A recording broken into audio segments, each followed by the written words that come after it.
Assalamualaikum warahmatullahi wabarakatuh. Perkenalkan, saya Asya Fatimah.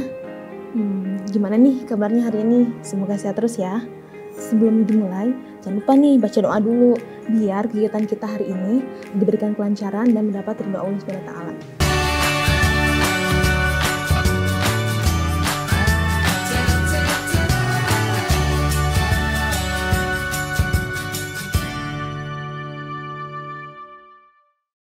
Nah, adapun tujuan pembelajaran kali ini diharapkan peserta mampu mengerjakan rencana anggaran final atau owner estimate. Adapun secara khusus ada 3 tujuan pembelajaran kali ini. Nah, yang pertama, mampu menghitung volume dan menghitung analisa harga satuan secara global. Yang kedua, mampu mengkaji schedule finishing dan schedule lainnya. Nah, dan yang terakhir, yang ketiga, mampu melakukan pemeriksaan biaya atau cost check. Nah, sebelum kita mulai ke materinya, kita pahami terlebih dahulu apa sih yang dimaksud dengan rencana anggaran final.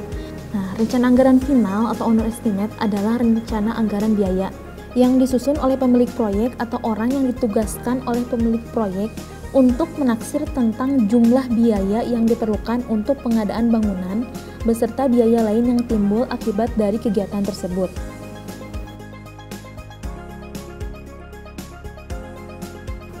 Nah, owner estimate ini dapat disusun secara kasar ataupun teliti. Hal ini disesuaikan dengan keinginan si pembuat estimasi tersebut. Anggaran biaya sementara atau kasar adalah cara menghitung yang hanya didasarkan atas luas lantai bangunan atau kelas bangunan atau jumlah lantai serta lokasi bangunan tersebut berada. Nah, sedangkan untuk rencana anggaran biaya teliti ialah rencana anggaran biaya yang dihitung dengan harga satuan pekerjaan. Jadi pada rencana anggaran biaya ini dihitung mulai dari prapekerjaan, dari pekerjaan persiapan, pondasi, dan sampai pekerjaan akhir yaitu pekerjaan finishing. Nah, untuk rencana anggaran biaya teliti ini dilakukan sebelum dimulainya pelaksanaan pekerjaan yang sesungguhnya. Maka jumlah biaya yang dihitung merupakan taksiran, bukan merupakan biaya pasti atau fix. Nah, sinkronisasi antara rencana anggaran biaya taksiran dengan sesungguhnya tergantung dari kepandaian si estimator itu sendiri, berdasarkan pengalaman dan rujukan yang digunakan.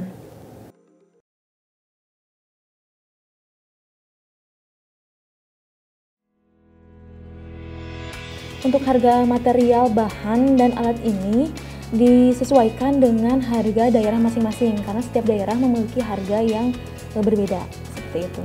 Nah, sekarang kita masuk ke materinya, identifikasi data harga material, upah, dan alat. Pada tahapan ini, PPK atau pejabat pembuat komitmen menetapkan harga perkiraan sendiri atau HPS.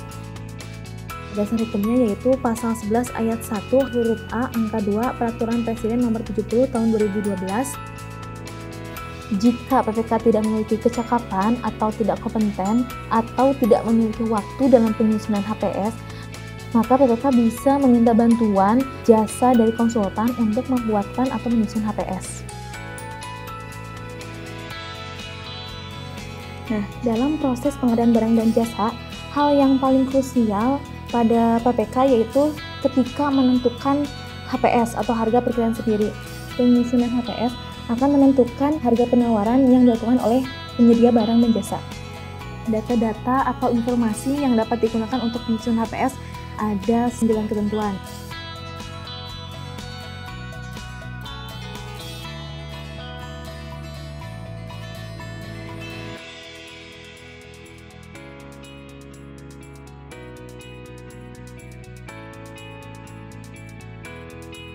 Selanjutnya, informasi atau data dari hasil survei harga pasar setempat harus didokumentasikan dengan baik.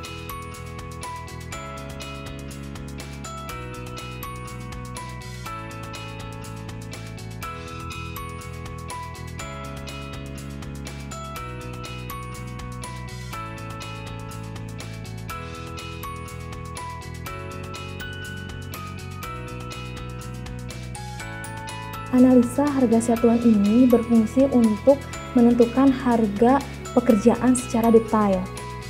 Gunakanlah AHS berdasarkan SNI untuk menghitung rencana anggaran biaya ini.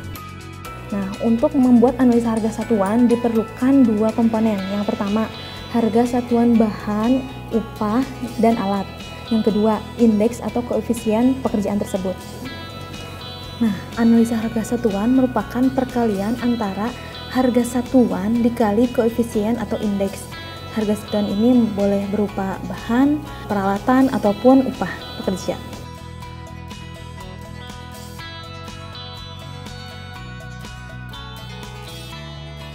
Volume di sini bukan berarti volume dalam artian isian panjang kali lebar kali tinggi, tetapi merupakan satu kesatuan pekerjaan yang meliputi satuannya yaitu ada 6. Yang pertama, meter persegi, yang kedua, buah, yang ketiga, unit, yang keempat, LS atau lamsam, yang kelima, meter lari atau meter pangkat 1, yang keenam, meter kubik atau meter pangkat 3. Berikut ini contoh perhitungan volume pada pekerjaan pengukuran. Pada pekerjaan pengukuran di sini dilakukan sebelum memulai pekerjaan. Untuk menentukan posisi dari bangunan dilakukan pengukuran batas batas. Cara menghitung volumenya yaitu dengan diborong atau ditaksir. Maka satuan yang digunakan yaitu lamsam atau LS.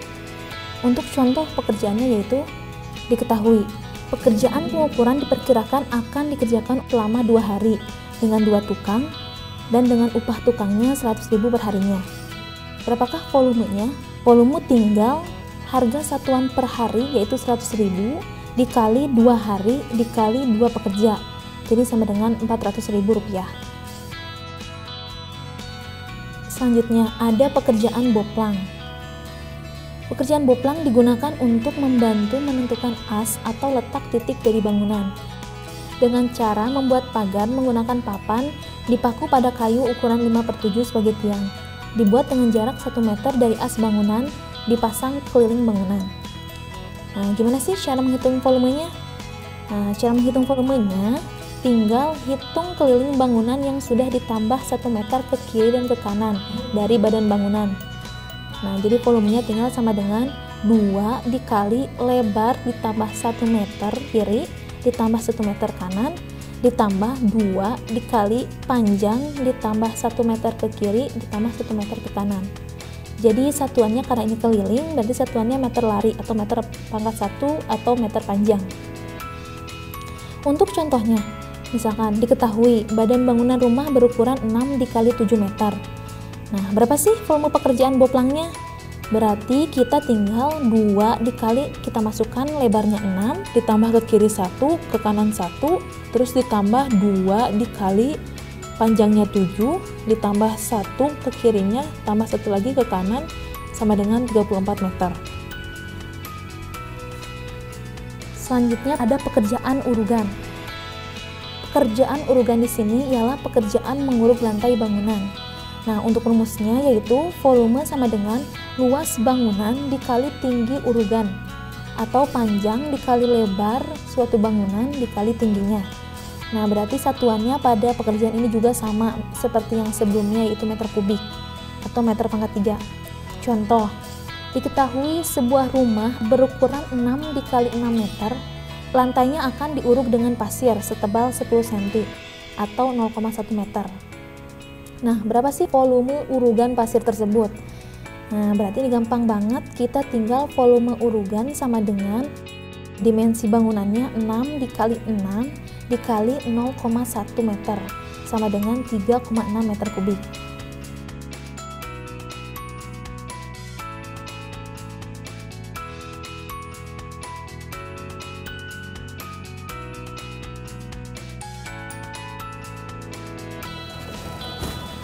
Nah, sebelum kita lanjut ke materi selanjutnya, gimana nih? Ada yang masih belum ngerti nggak?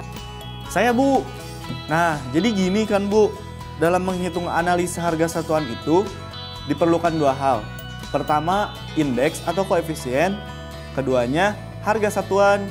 Nah, saya itu bingung, Bu. Apa itu indeks? Indeks. Jadi di dalam AHS itu kan ada indeks atau koefisien. Indeks atau koefisien adalah angka yang dibutuhkan dalam suatu pekerjaan. Gimana, ngerti nggak? Bu, saya masih belum paham. Indeks itu contohnya kayak gimana sih?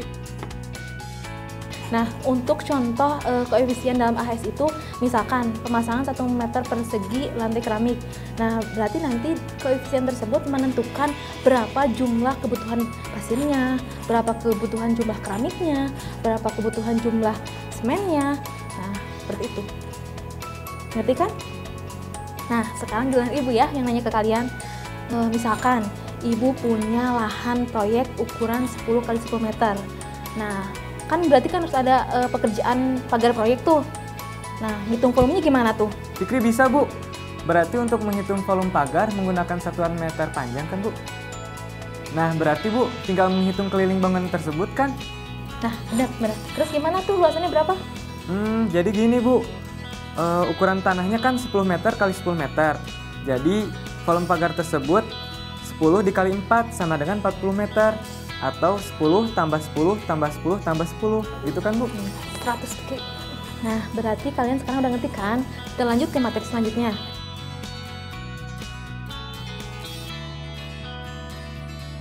Rencana anggaran biaya merupakan harga satuan pekerjaan dikali volume. Ketika kita selesai mengerjakan rencana anggaran biaya, sebelum proyek tersebut ditenderkan, hal pertama yang harus dilakukan yaitu bandingkan nilai RAB dengan nilai HPS atau harga perkiraan sendiri.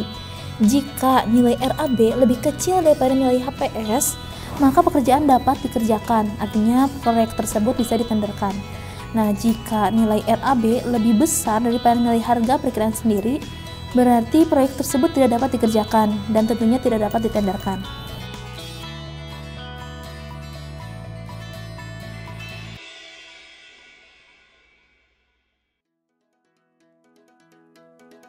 Nah, pada tahapan ini ada 4 hal yang harus diperhatikan.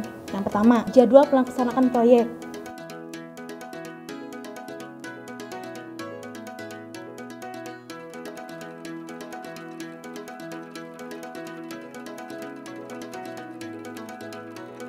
Yang kedua, jadwal penggunaan peralatan.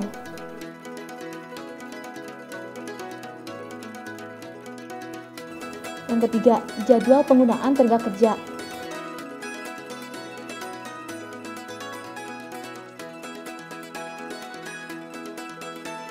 Dan yang terakhir, jadwal penggunaan material, kapan material harus dikeluarkan, kapan material harus dibeli, seperti itu.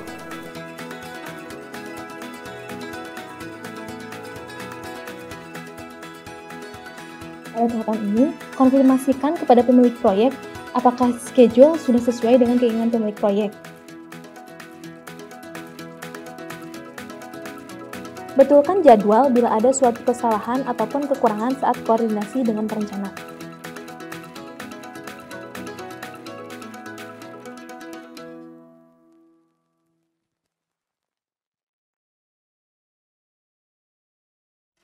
Periksa kesesuaian desain dengan rencana anggaran biaya yang ada, sudah sesuai apa belum. Nah, misalkan contoh pada proyek ini ternyata setelah dihitung RAB-nya ialah Rp7.841.165.000. Sedangkan pada anggaran yang tersedia hanya Rp6.841.425.000. Oleh karena itu ternyata ada selisih anggaran biaya. Setelah dilakukan pemeriksaan antara rencana anggaran biaya dengan anggaran yang tersedia, ternyata perlu opsi optimasi. Nah, selanjutnya berarti melakukan rapat dengan pihak owner akan seperti apa proyek tersebut opsi optimasi biayanya. Nah, pada proyek ini ternyata setelah dilakukan rapat, diperoleh kesimpulan untuk melaksanakan proyek menjadi 2 tahapan. Tahapan yang pertama sesuai anggaran yang ada yaitu Rp6.841.800.000. Nah, untuk tahap keduanya yaitu sebesar Rp999.740.000 akan dilakukan pada tahap yang kedua atau anggaran yang kedua. Hasil pemeriksaan diperiksakan kepada otoritas yang lebih tinggi. Nah, demikianlah tahapan-tahapan dari mengerjakan rencana anggaran final atau owner estimate. Semoga video kali ini bermanfaat dan mudah dipahami oleh kalian semua. Sekian dari saya. Wassalamualaikum warahmatullahi wabarakatuh.